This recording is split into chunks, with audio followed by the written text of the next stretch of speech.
Welcome to Chaotic Sparks. I bet you didn't know how men and women experience emotions differently. We've all heard it. Men are from Mars, women are from Venus. It's a catchy phrase, but does it hold water when it comes to emotions?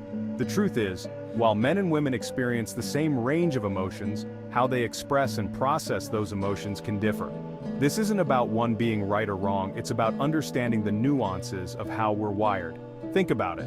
A man might react to a stressful situation by withdrawing or trying to fix it, while a woman might be more likely to talk about her feelings or seek support. These differences are often rooted in a combination of biology, upbringing, and societal expectations. But here's the key takeaway: just because someone expresses an emotion differently doesn't mean they're not feeling it just as deeply. Recognizing this is crucial for building empathy and understanding in our relationships. Whether it's with our partners, friends, or family members, being able to see beyond the surface can make all the difference. Let's talk about men for a moment. From a young age, boys are often told to man up, toughen up, or don't be a crybaby. These messages, while often well-intentioned, can send the message that vulnerability is a weakness.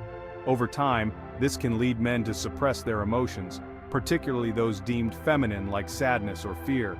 Think about the classic image of the stoic, unemotional male figure. While this archetype might seem outdated, it still lingers in our collective consciousness. Men who deviate from this norm might be met with confusion, judgment, or even ridicule. This pressure to conform can have a profound impact on men's emotional well-being. It's time we challenge these outdated notions of masculinity.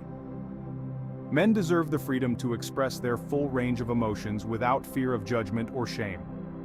Encouraging emotional literacy in boys from a young age can help break down these harmful stereotypes and create a generation of emotionally healthy men. Imagine this. A man struggling with anxiety or depression feels unable to seek help because he's afraid of appearing weak or failing to live up to the strong, silent type stereotype. This is the reality for many men.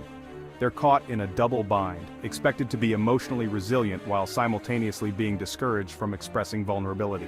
The pressure to be the provider, protector, and emotional rock can take a toll. Bottling up emotions doesn't make them disappear. It often manifests in unhealthy coping mechanisms like anger, substance abuse, or even physical ailments. We need to create safe spaces for men to talk about their feelings without judgment. This can involve encouraging open communication with partners, friends, and family members, as well as normalizing seeking professional help when needed. Remember, asking for help is not a sign of weakness, but a sign of strength and self-awareness. On the flip side, women are often stereotyped as being overly emotional, irrational, or dramatic. These labels, often used dismissively, can invalidate women's feelings and experiences. From a young age, girls might be encouraged to be sweet, agreeable, and avoid expressing anger or assertiveness, which are often seen as unladylike. This societal conditioning can lead women to internalize their emotions, suppressing their true feelings to conform to expectations. They might downplay their achievements or shy away from leadership roles for fear of being perceived as bossy or aggressive. This constant pressure to be nice and suppress their true emotions can be emotionally exhausting for women. It can also prevent them from advocating for themselves, setting healthy boundaries, and achieving their full potential. The double-edged sword of emotional expression.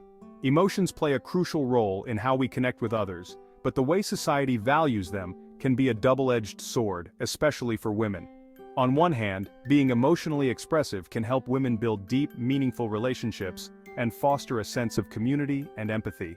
On the other hand, this very expressiveness can be used against them, as we've seen with the stereotypes of being overly emotional or irrational. For instance, a woman who openly shares her feelings might be more easily dismissed in professional settings, where emotionality is often equated with a lack of professionalism. This can lead to a toxic cycle where women feel they must choose between being authentic and being taken seriously. It can also create an emotional labor imbalance where women are expected to manage not only their own feelings, but also the emotions of those around them. But what if we started valuing emotional expression differently? What if we recognized it as a strength rather than a liability?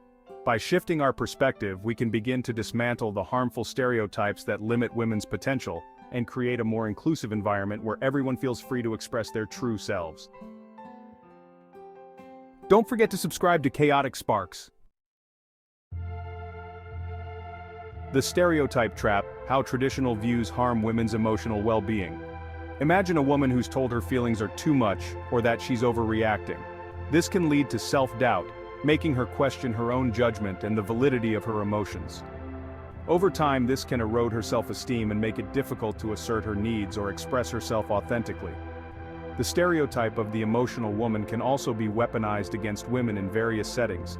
From personal relationships to professional environments, their emotions might be used to discredit their opinions, undermine their authority, or dismiss their concerns. It's crucial to recognize that women's emotions are not a weakness, but a source of strength and insight. By encouraging women to embrace their full emotional range, we empower them to live authentically and challenge the limiting beliefs that hold them back. Same heart, different wiring. Understanding the biological nuances in emotional expression. Now let's be clear, this isn't about saying all men are this way and all women are that way. Generalizations never tell the whole story. But there are some fascinating biological differences that can influence how we process and express emotions. For example, research suggests that women's brains might be hardwired for greater emotional sensitivity and empathy. They tend to have a larger limbic system, the part of the brain responsible for processing emotions. Men, on the other hand, have a more active amygdala, the part of the brain associated with the fight or flight response. This can make them quicker to react in threatening situations, but it can also make it harder for them to process and express more complex emotions.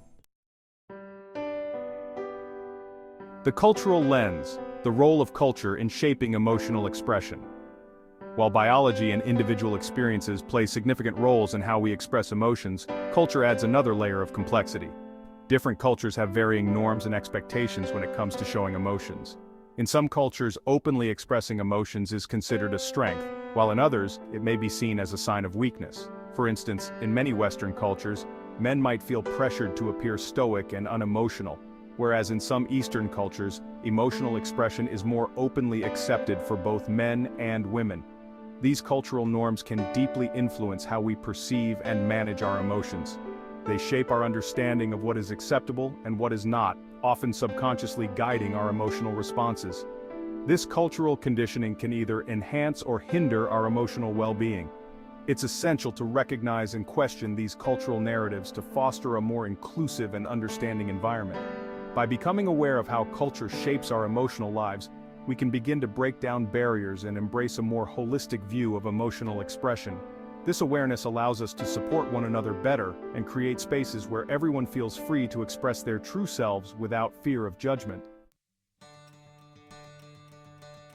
Bridging the emotional divide, embracing similarities and differences for healthier relationships. So, where do we go from here? Understanding the interplay between biology, societal expectations, and individual experiences is crucial for building healthier, more fulfilling relationships. It's not about erasing our differences, but appreciating them. Communication is key. Create a safe space for open and honest dialogue about emotions. Instead of judging or dismissing your partner's feelings, try to understand the why behind their reactions. Remember, there's no one-size-fits-all approach to relationships.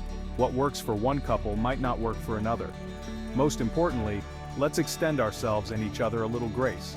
We're all navigating this complex world of emotions the best way we know how.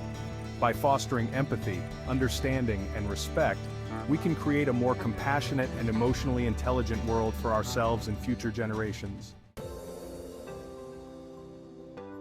The bottom line: it's not about being right, it's about being real. At the end of the day, it's not about men versus women, it's about recognizing that we're all emotional beings, deserving of respect and understanding. Let's ditch the stereotypes and create a world where everyone feels safe and empowered to express their authentic selves.